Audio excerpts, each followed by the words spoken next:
नमस्कार दोस्तों, स्वागत है आपका ग्लोबल अफेयर्स में। और आज का हमारा टॉपिक है दुनिया का सबसे अत्याधुनिक स्टील बॉम्बर B-21 राइडर, जिसे हाल ही यूएस द्वारा 2 दिसंबर 2022 को दुनिया के सामने लाया गया।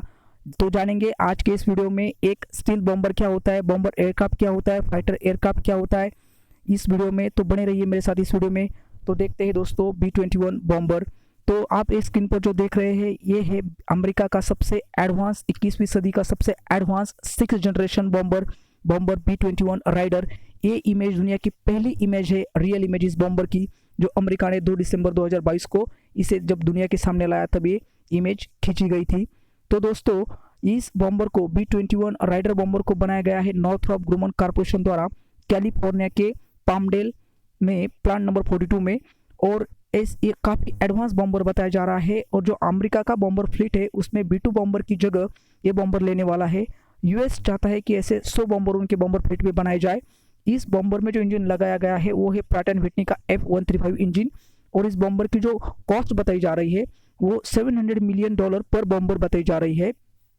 जैसे ये बॉम्बर यूएस द्वारा लॉन्च किया गया, दुनिया के सामने लाया गया, तो दुनिया के जो पूरी मेन स्ट्रीम मीडिया है, तो पूरी दुनिया की जो मेन स्ट्रीम मीडिया ने इस इंसिडेंट को कवर किया है। आप स्क्रीन पर देख सकते हैं, CBS न्यूज़ का आर्टिकल है, BBC न्यूज़ का आर्टिकल है। और मज़े की बात तो ये है कि ये बॉम्बर जिस देश के एग्रेशन को सामने रखकर बनाया गया है वो देश है चाइना। और चाइना का स्टेट स्पॉन्सर जो मीडिया है ग्लोबल टाइम्स, तो ग्लोबल टाइम्स ने भी इस इंसिडेंट को कवर किया है। ग्लोबल टाइम्स से कहता है US newly unveil B-21 stealth bomber raises new defence challenges to China, expected to be responded to by Chinese counterpart analyst. तो जैसे ही अमेरिका द्वारा ये बॉम्बर लॉन्च किया गया तो पूरी दुनिया में इस खबर को नोट किया गया। तो ये जो B-21 बॉम्बर है इसे स्टील बॉम्बर कहा जाता है। स्टील बॉम्बर मतलब कि एक ऐसा बॉम्बर, या बॉम्बर ही नहीं, किसी भी एयरक्राफ्ट को अगर हम स्टील्थ एयरक्राफ्ट जब कहते हैं तो उसका मतलब ये होता है कि ये ऐसे एयरक्राफ्ट होते हैं जो एडवांस से एडवांस रडार सिस्टम पर भी ट्रैक नहीं किया जा सकता। इसे ये रडार से गायब हो जाते हैं और इसे ट्रैक कर पाना बहुत ही मुश्किल होता है। इसलिए ऐसे एयरक्राफ्ट्स को, ऐसे बॉम्बर्स को स्टील बॉम्बर कहा जाता है। तो एक फाइटर एयरक्राफ्ट और बॉम्बर एयरक्राफ्ट में क्या डिफरेंस होता है आज हम जानेंगे। तो जो फाइटर एयरक्राफ्ट होता है वो एयर टू एयर कॉम्बैट के लिए बनाया जाता है। और जो बॉम्बर एयरक्राफ्ट होता है वो दुश्मन देश के जो ज़मीन पर जो स्ट्रैटेजिक पॉइंट ऑफ व्यू से इंपॉर्टेंट जगह होती है उस पर बॉम्बिंग करने के लिए बॉम्बर का इस्तेमाल किया जाता है। अगेन बॉम्बर में भी 2 टाइप होते हैं, एक होता है स्ट्रैटेजिक बॉम्बर, दूसरा होता है टैक्टिकल बॉम्बर। तो टैक्टिकल बॉम्बर्स जो होते हैं, टैक्टिकल बॉम्बर्स लगभग 8 या 9 देश कंट्रीज के पास है। लेकिन स्ट्रैटेजिक बॉम्बर्स सिर्फ कुछ चुनिंदा कंट्रीज के पास ही है। और वो चुनिंदा कंट्री में द फर्स्ट कंट्री है वो है अमेरिका, दूसरी है रशिया और तीसरी है चाइना। तो अमेरिका के पास बॉम्बर की पूरी एक फ्लाइट है जो आप स्क्रीन पर देख सकते हैं। अमेरिका के पास B-1 बॉम्बर है, B-52 स्ट्रैटोफोर्ट्रेस बॉम्बर है और B-2 बॉम्बर भी है। B-1 बॉम्बर अमेरिका के यूएस एयरफोर्स में 1986 में इंट्रोड्यूस किया गया था और ये अभी भी एक्टिव है। इसकी क्वांटिटी 104 के आसपास है।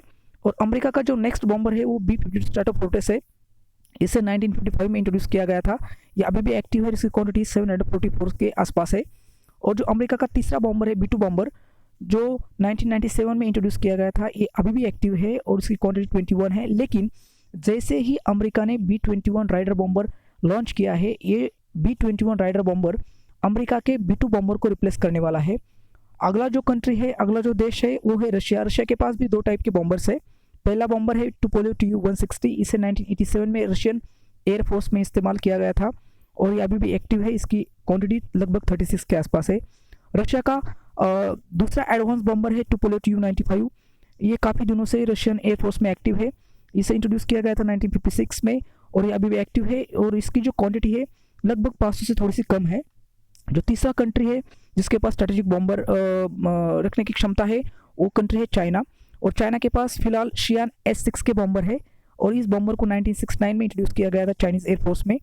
ये बॉम्बर अभी भी एक्टिव है और इसका प्रोडक्शन अभी भी चल रहा है और इसकी जो क्वांटिटी है वो लगभग 231 प्लस है। और ये रशिया के Tupolev Tu-16 एयरक्राफ्ट्स में कुछ चेंजेस करके बनाया गया बॉम्बर है। तो अब व्हाट अबाउट इंडियन एयरफोर्स। अब तो दोस्तों अब स्ट्रैटेजिक बॉम्बर की बात चल रही हो और दुनिया के एडवांस कंट्रीज़ के पास ये बॉम्बर हो और इंडियन एयरफोर्स का नाम ना आए तो ये तो हो ही नहीं सकता। लेकिन अफसोस की बात यह है कि इंडिया की एयरफोर्स दुनिया की चौथे नंबर की एयरफोर्स है, लेकिन इंडियन एयरफोर्स के पास अभी भी कोई भी स्ट्रेटेजिक बॉम्बर नहीं है। Indian air force is the fourth largest air force in the world, but India does not at strategic bomber. Indian government try to purchase Russia's Tupolev Tu-160 bomber but deal didn't finalise. कुछ साल पहले Indian government ने Russia का Tu-160 bomber खरीदने की कोशिश की थी, लेकिन वो डील फाइनलाइज नहीं हो सकी। बताया जाता है कि उस समय अमेरिका ने कुछ ऑब्जेक्शंस लिए थे, जिसकी वजह से ये बॉम्बर डील फाइनलाइज नहीं हो सकी। फिलहाल इंडिया के पास दो ऑप्शन है, या तो अमेरिका का कोई बॉम्बर खरीदे या तो फिर रशिया का कोई बॉम्बर खरीदे। लेकिन देखते हैं इसमें क्या होता है। अब इंडियन गवर्नमेंट किस बॉम्बर को प्रेफर करती है, ये आने वाले कुछ महीनों या सालों में पता चल जाएगा हमें। तो दोस्तों, जो चाइना का एयर स्पेस है, चाइना का जो एग्रेशन है, जो पॉलिटिकल पावर है, दिन ब दिन बढ़ती जा रही है।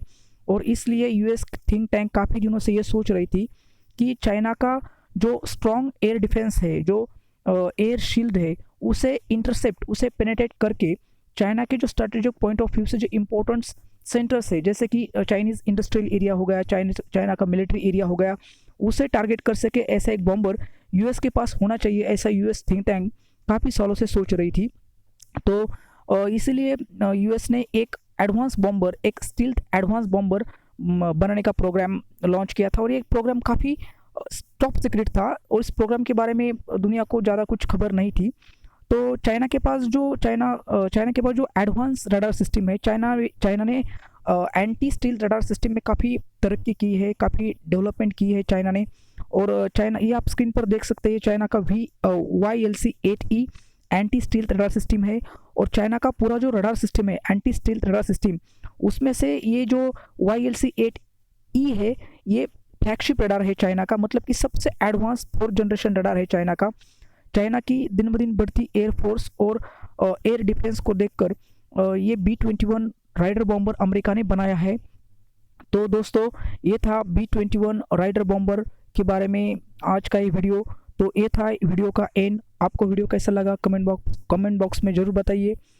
चैनल को सब्सक्राइब और लाइक करना मत भूलिए। धन्यवाद, शुक्रिया।